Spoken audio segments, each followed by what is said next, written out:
ప్రముఖ real estate company అయిన Vasavi realtors కి గట్టి ఎదురు దెబ్బ తగలడం జరిగింది. వారు నిర్మిస్తున్న వాసవి లేక్ సిటీకి సంబంధించి కొంతమంది బయర్స్ ఎవరైతే ఫ్లాట్ ను కొనుగోలు చేయడం జరిగిందో వారందరూ కూడా రేరాకి అప్రోచ్ కావడం జరిగింది. దాదాపుగా 23 మంది ఫ్లాట్ ఓనర్స్ ఎవరైతే వాసవి లేక్ సిటీలో ఫ్లాట్ ను కొనడం జరిగిందో వారందరూ కూడా రేరాని అప్రోచ్ కావడం జరిగింది. ఇందుకు సంబంధించి 2020లో వాసవి రియాల్టర్స్ కి సంబంధించి లేక్ సిటీ ఈ ఆఫీస్పేట్ లో నిర్మాణంలో ఉన్న దీనికి సంబంధించిన అనుమతులను కూడా తీసుకోవడం జరిగింది. సో ఇప్పటి వరకు కూడా అంటే దాదాపుగా ఒక గ్రేస్ పీరియడ్ ఇచ్చినప్పటికి కూడా ఇంతవరకు కూడా కాలేదని మీరు అందరు కూడా చెప్తున్నారు. దాదాపుగా అంటే ఫ్లాట్ ఓనర్స్ ₹1 కోటి కూడా అంటే వివిధ మాధ్యమాలు అంటే బ్యాంక్ లోన్స్ కావచ్చు, ఈఎంఐల ద్వారా కావచ్చు, మొత్తంగా ఇప్పటి వరకు కూడా దాదాపుగా ₹1 కోటి కూడా కట్టామని కూడా బాధితులు చెప్తున్న సందర్భం కనబడుతుంది.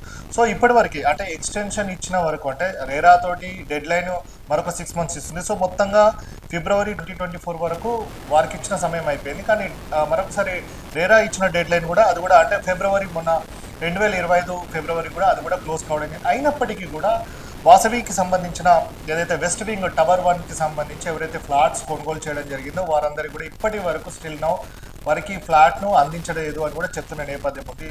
సో మరొకసారి ఎందుకంటే ఇందులో డీవియేషన్స్ కూడా ఉన్నట్టు కూడా ఫ్లాట్ ఓనర్స్ చెప్తున్న సందర్భం ఉంది. సో వారికి సంబంధించి హాల్ కావచ్చు, మాస్టర్ బెడ్రూమ్ కావచ్చు, బాల్కనీ కావచ్చు, అలాగే పిల్లలకు సంబంధించిన చైల్డ్ బెడ్రూమ్లో కూడా చాలా డీవియేషన్స్ ఉన్నాయి, సైజులో కూడా తేడాలు వచ్చాయని కూడా మీరు కంప్లైంట్లు చెప్పడం జరిగింది. సో మరి ఇట్లాంటి సందర్భంలో సిచ్యువేషన్లో మరి ఓసీ అంటే అక్యుపెన్సీ సర్టిఫికేట్ వస్తుందా లేదా అనేది కూడా డౌటే ఉండడం జరిగింది. సో వాసవి సంస్థ అనేది కూడా చాలా పెద్ద కంపెనీ, గతంలో ఎన్ని ప్రాజెక్టులు చేసిందో కూడా తెలుసు మనకి.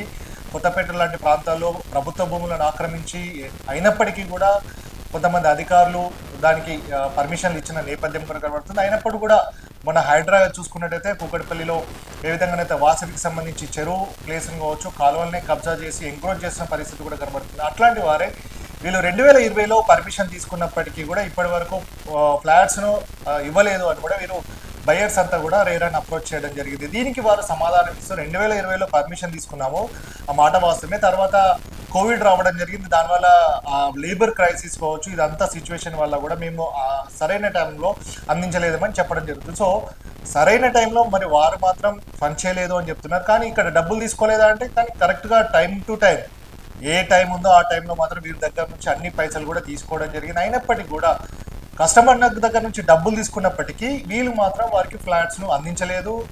విత్ ఇన్ ద టైం పీరియడ్లో అందించలేకపోగా డీవియేషన్స్ కూడా ఉండడం జరిగింది. సో మరి జిహెచ్ఎంసీ ఏ విధంగా దీనికి ఓసీ ఇస్తుందని కూడా చూడాల్సిన అవసరం ఉంది. సో ఇందుకు సంబంధించి రేరా కూడా మొత్తంగా డీటెయిల్డ్గా దీన్ని క్షుణ్ణంగా పరిశీలించడం జరిగింది. దీనికి సంబంధించి ఫ్లాట్ ఓనర్స్ ఎవరైతే 23 బయర్స్ ఉండడం జరిగిందో వారందరికీ కూడా ఎస్బీఐ రేట్కి సంబంధించి వీరు ఇప్పటివరకు అయితే ఎంతనైతే పేమెంట్ చేయడం జరుగుతుందో దాని అంతటికీ కూడా ప్రాణం అంటే 10.85 ₹10.85 చొప్పున కూడా రేట్ ఆఫ్ ఇంట్రెస్ట్ కట్టేయాలని కూడా రేరా అపిలేట్ అథారిటీ కూడా ఇన్స్ట్రక్షన్స్ ఇవ్వడం జరిగింది. దీనికి కావచ్చు మొత్తంగా పెద్ద దెబ్బ అని చెప్పుకోవచ్చు. వాసవి రియాల్టర్స్కి సంబంధించి ఇప్పటి వరకు అక్కడ వెళ్ళి చూస్తే మాత్రం 60 to 70% మాత్రమే వర్క్ కావడం జరిగింది. ఇంకా 30% కూడా కావాల్సిన అవసరం ఉంది. అయినప్పటికీ కూడా కస్టమర్స్ దగ్గర నుంచి డబ్బులు తీసుకున్నారు, కానీ మాత్రం ఇప్పటి వరకు కూడా పనులు ఎక్కడికక్కడికే ఉన్నాయని చెప్తున్న నేపథ్యం ఉంది. అయినప్పటికీ కూడా తమకు తాము అందిపుచ్చుకునే విధంగా ఇంకా చెప్తున్న నేపథ్యం ఉంది. రేరాకి మాత్రం తాము అన్ని పనులు చేశాము, అయినప్పటికీ కూడా కోవిడ్ అనేది తమల్ని ఇబ్బంది పెట్టింది అని కూడా వారు తమ ఎక్స్ప్లెనేషన్ లో చెప్పుకొని రావడం జరిగింది. సో ఏదేమైనప్పటికీ కూడా